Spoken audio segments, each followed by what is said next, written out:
Hello, this is Josie Terrell, and I do not have a special guest today, sadly, but I will be talking about education leaders in the past and in the present. So first, I already talked about these in, I think, a previous assignment, but I just want to harp on these again because I believe they are so important. A current leader in our education system is actually from the U.S. Department of Education. He's a secretary of the U.S. Department of Education, and I got this from the departmentofelducation.gov. It was a government website, and his name is Dr. Miguel Cardona, and he was sworn in on March 2nd, 2021. He has 2 decades of educational experience. He's been an assistant superintendent, an elementary school principal, an elementary school teacher. He has so much experience, and with COVID, I think he's really been working on getting students back into schools in person, which I think is a very, very big deal because it not only impacted how we run schools today and how the behavior levels have changed, but also just being in school and how much that impacts our social abilities, not so much as a learning deficit, because I believe that it didn't impact our actual learning abilities as much as just the social part of it.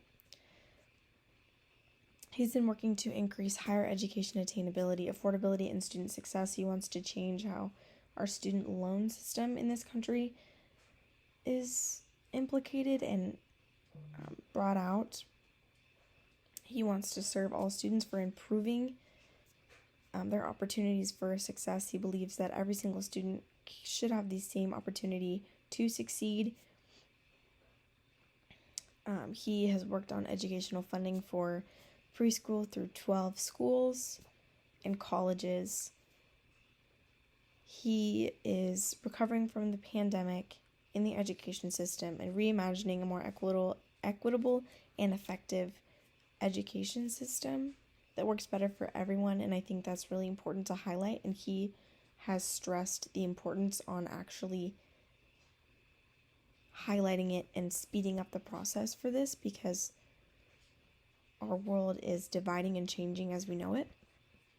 He also really wants to create change in areas for mental health, social emotional resources, and with this educator shortage, he thinks that it's very important to get on this problem, and I think that's really cool.